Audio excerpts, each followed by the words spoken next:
अब प्रश्न ये उठता है साथियों कि ये धर्म, इस पथ पर चलना आसान नहीं है, बड़ा कठिन है। जिन लोगों ने धर्म के पथ पर चल कर के दिखाया है, उन्होंने जीवन में बहुत कष्ट पाए हैं। माता सीता ने धर्म का पालन किया, सो उनका पूरा जीवन पति के वियोग में, वनवास में ही व्यतीत होता चला गया। देवकी और वसुदेव ने धर्म का पालन किया तो उनका जीवन कारागृह में बंद होकर के रह गया।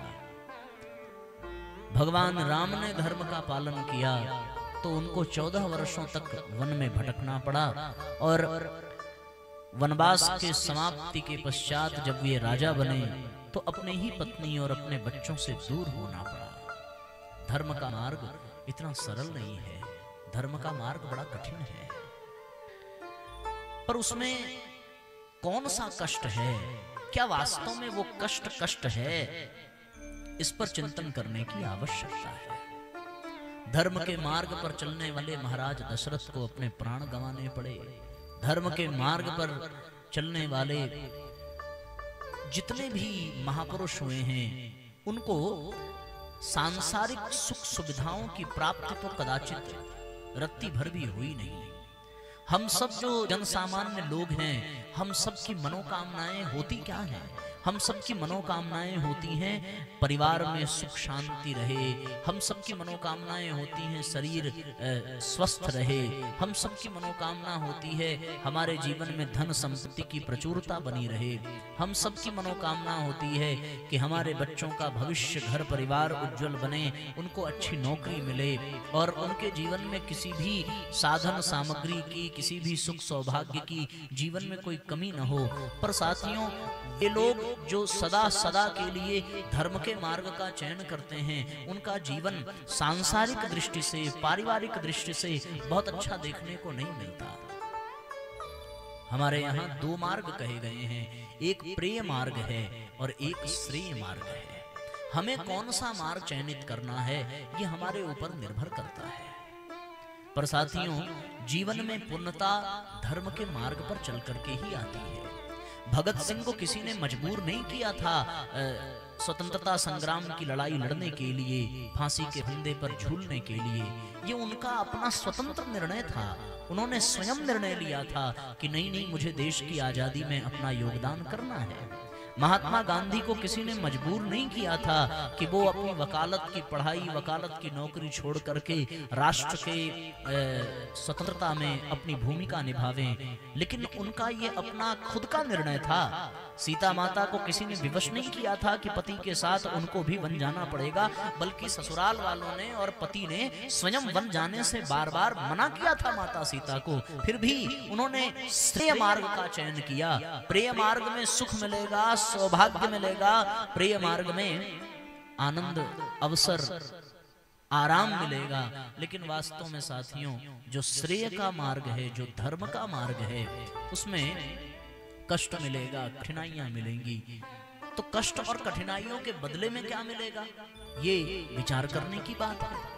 आज हम उन लोगों का यशगान नहीं करते जो प्रेय मार्ग पर चलने वाले पथिक थे। हम लोग उनकी कथाएं सुनते हैं, उनका गान करते हैं, उनकी सराहना करते हैं, उनका गुणगान करते हैं, जिन्होंने धर्म के मार्ग पर चल करके अपने जीवन को धन्य बनाया और जन जन के लिए प्रेरणा स्रोत बने।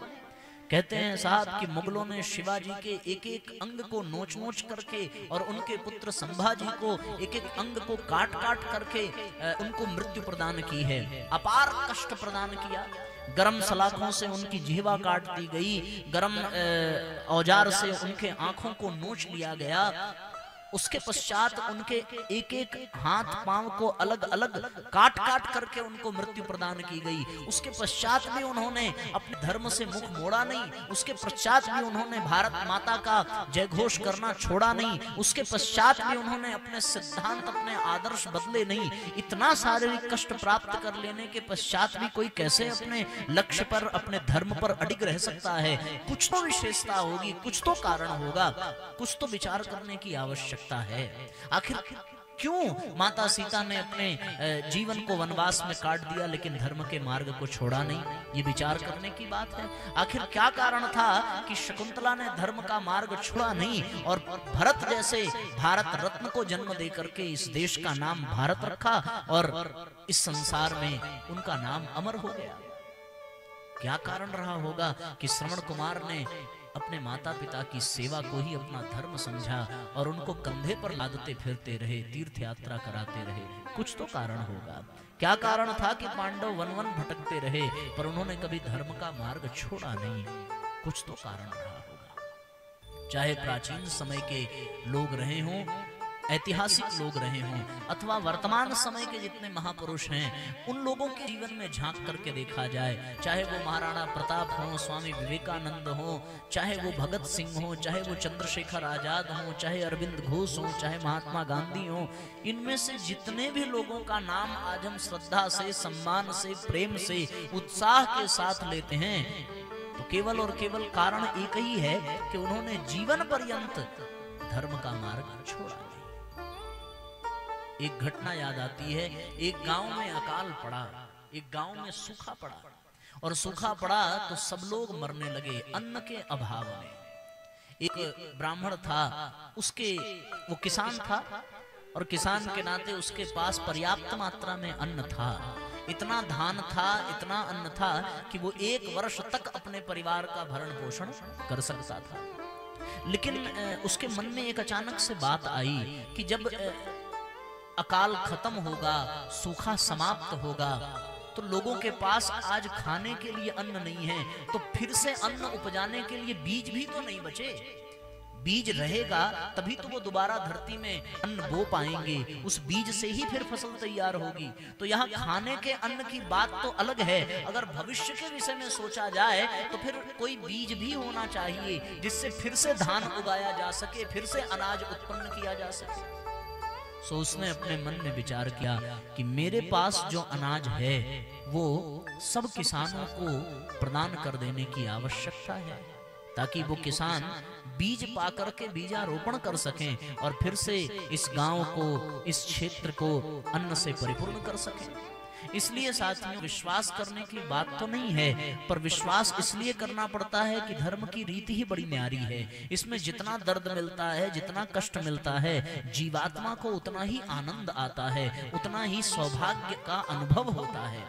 ये धर्म की रीति है। और इस मार्ग पर चलने का जब उस ब्राह्मण किसान ने निश्चय कर लिया तो उसने ये संकल्प कर लिया कि मैं और मेरा परिवार भले मृत्यु को प्राप्त हो जाए, पर जो हमारे पास धान का अन्न बचा हुआ है हम उसको हाथ नहीं लगाएंगे। अगर हमने उसे खा करके खत्म कर दिया तो कल किसानों को बीज नहीं मिलेगा, फिर ये धरती कभी हरी फसलों से लहलहाएगी नहीं। इसलिए वो मर गए और जब उनकी लाशों को लोगों ने देखा तो उनको आश्चर्य हुआ कि घर में अनाज पड़ा था फिर भी ये क्यों मर गए। तो उसने उनके हलफनामे को पढ़ा और उसमें लिखा था कि मेरे मर जाने के पश्चात मेरे घर के अनाज के एक एक दाने को इस गांव के हर एक किसान के घर पहुंचा देना, जिससे कि उनको बीज का अभाव न हो, और उस बीज से जब वो अपने खेतों में अन्न बोएंगे तो फिर से ये गांव हरी फसलों से लहलाने लगेगा।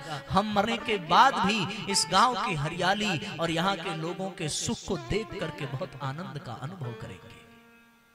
इसको धर्म कहते हैं साथियों। दूसरों के सुख के लिए, दूसरों के हित के लिए, दूसरों के कल्याण के लिए अपने को मिटा देना, इसको धर्म कहते हैं। हम लोग छोटी छोटी खुशियों के लिए लड़ पड़ते हैं, छोटी छोटी खुशियों के लिए हम राक्षस बन जाते हैं, छोटी छोटी खुशियों के लिए हम परिवार की मर्यादाओं को, अनुशासन को नष्ट कर देते हैं, समाप्त कर देते हैं। पर साथियों, अगर हम अपने इतिहास में झांक करके देखें, अपने शास्त्रों में झांक करके देखें, तो वास्तव में ऐसे ऐसे कथानक हम सबको प्राप्त हो जाते हैं जिस पथ पर चलने के लिए लोग कल्पना करते हैं।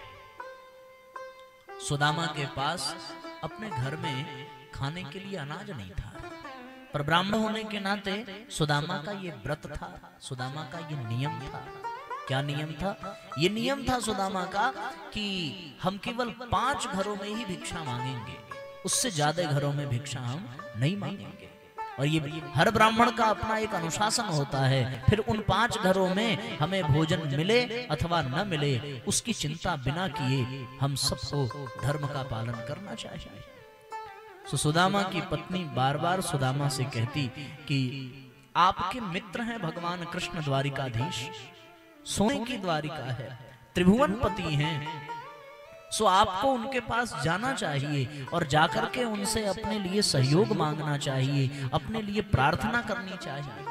और जब सुदामा से उनकी पत्नी ने ये बात कही तो सुदामा ने कहा कि मित्रता का एक धर्म होता है, अच्छी परिस्थिति में मित्र को याद करना ये मित्र का धर्म है, पर विषम परिस्थिति में मित्र से सहायता मांगना ये मित्र का धर्म नहीं है। हाँ, कृष्ण तो सर्वांतर्यामी है, कृष्ण तो अंतर्यामी है। यदि वो चाहेंगे, यदि वो हमें कोई सौभाग्य देना चाहेंगे तो फिर वो अवश्य ही हमें वो सौभाग्य देंगे। सुदामा ने जीवन भर धर्म का पालन किया, जीवन भर उस राह पर चले। परिवार में कष्ट परेशानियां आती रहीं, बच्चे अन्न के दाने के लिए तरसते रहे, पर सुदामा ने कभी अपने अनुशासन, अपनी मर्यादा को कभी लांघा नहीं। और इसी कारण साथियों, प्रसन्न होकर के भगवान ने सुदामा को तीनों लोकों का स्वामी बना दिया। भगवान ने जब विश्वकर्मा जी को सुदामा की नगरी में भेजा तो उस समय सुदामा द्वारिका में थे, और सुदामा की नगरी में विश्वकर्मा जी उनकी पत्नी के पास पहुंचे, सुशीला के पास पहुंच करके कहा कि मुझे भगवान कृष्ण ने भेजा है आपके बच्चों के लिए वस्त्र लेकर के, आभूषण लेकर के, अन्न और जल लेकर के, हम आपके लिए यहाँ भवन बनाना चाहते हैं, बिल्कुल द्वारिका जैसा राजमहल बनाना चाहते हैं। सुदामा की पत्नी सुशीला ने कहा कि जीवन भर हम और हमारा परिवार इस गांव से भिक्षा मांग करके अपने बच्चों को और अपने आप को पालते रहे हैं। अब आज अगर भगवान कृष्ण की हम पर कृपा हो रही है और इस गांव में सबकी झोपड़ी झोपड़ी ही रह जाए और हमारी झोपड़ी द्वारिका जैसे राजमहल की तरह बन जाए, ये हमें शोभा देगा क्या? उन्होंने विश्वकर्मा जी से प्रार्थना की कि आप द्वारिकाधीश से जाकर के कह दें कि अगर मेरे लिए महल बनाना है तो मेरे गांव में जिस घर से मुझे भिक्षा मिली है उस घर को महल प्रदान करना पड़ेगा, तब हम अपने लिए महल स्वीकार करेंगे। अगर मुझे आभूषण देना है तो इस गांव के हर एक व्यक्ति के पास उतना आभूषण होगा, तब हम आभूषण स्वीकार करेंगे। यदि मुझे अन्न का भंडार देना है तो इस गांव के हर घर में उतना अनाज होगा, तब हम अन्न के भंडार को स्वीकार करेंगे। अन्यथा जैसे हम भिक्षा मांग करके अपने जीवन को चलाते थे, वैसे ही अपने जीवन को हम भिक्षा मांग करके चला लेंगे, पर हम ये सुख और ये ऐश्वर्य की कामना नहीं करेंगे। विश्वकर्मा जी ने सुशीला का संदेश भगवान तक पहुंचाया। भगवान अत्यधिक प्रसन्न हुए। उन्होंने कहा, मैं तो परीक्षा ले रहा था, अगर वास्तव में सुशीला के भीतर धर्म नहीं होता तो वो ऐसा कभी नहीं चाहती। सुशीला ने अपने धर्म का पालन किया है और केवल एक सुदामा के परिवार के नाते सारी धरती को द्वारिका के समान भगवान को बनाना पड़ा। ये सुदामा और उनकी पत्नी के धर्म का प्रभाव था। धर्म इतना आसान नहीं है। महाराज युधिष्ठिर यज्ञ कर रहे थे और यज्ञ करते समय उन्होंने सोचा कि मेरा यज्ञ सफल हुआ।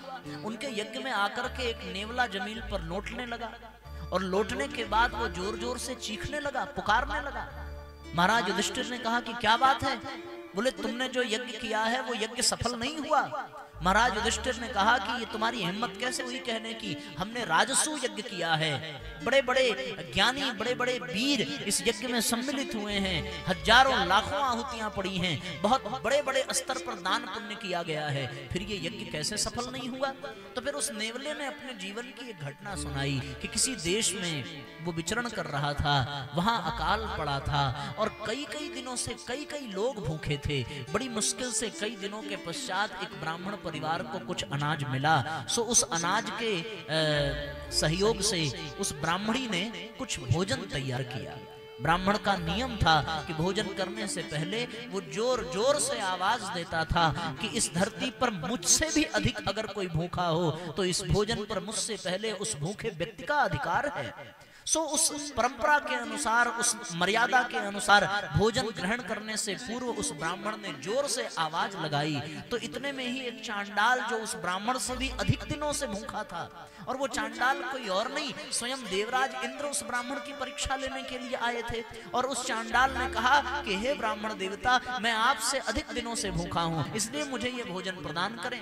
सो निसंकोच ब्राह्मण ने अपने भोजन की थाली उस चांडाल को प्रदान की। उस चांडाल ने भोजन ग्रहण किया। भोजन ग्रहण करने के पश्चात कहा कि मुझे और भूख लगी है। सो उस ब्राह्मण ने अपने पत्नी की थाली उसको प्रदान की। उसके पश्चात भी उस ब्राह्मण को सुना करके चंडाल ने कहा कि मेरा भूख अभी भी नहीं मिटा। सो उसने अपने बच्चों की भी थाली उस चांडाल को प्रदान की, और तब जाकर के उसका पेट भरा। भोजन के बाद जब उसने अपने हाथ धुले, तो हाथ धुलने के पश्चात हाथ धुलने का जल जमीन पर गिरा। उस जमीन पर उस नेवले ने कहा कि जब मैं लौट करके खड़ा हुआ तो जितना शरीर मेरा उस जल से भीगा वो शरीर सोने का हो गया। फिर मैंने देवराज इंद्र से कहा कि बाकी शरीर सोने का कब होगा? तो उसने कहा कि इस ब्राह्मण के समान यदि कोई यज्ञ करेगा, इस ब्राह्मण के समान यदि कोई धर्म का पालन करेगा, तो उस स्थान पर जाकर के ही तुम्हारा शरीर स्वर्ण का होगा। सो हे धर्मराज युधिष्ठिर, आपने उस ब्राह्मण के समान यज्ञ नहीं किया, आपने उस ब्राह्मण के समान धर्म का पालन नहीं किया,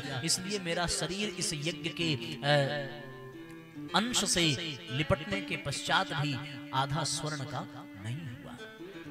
धर्म अभाव में भी अपनी मर्यादा, अपने सिद्धांत, अपने अनुशासन पर टिके रहने की बात को कहता है। ये राह आसान नहीं है, इसके लिए बहुत कष्ट उठाने पड़ते हैं।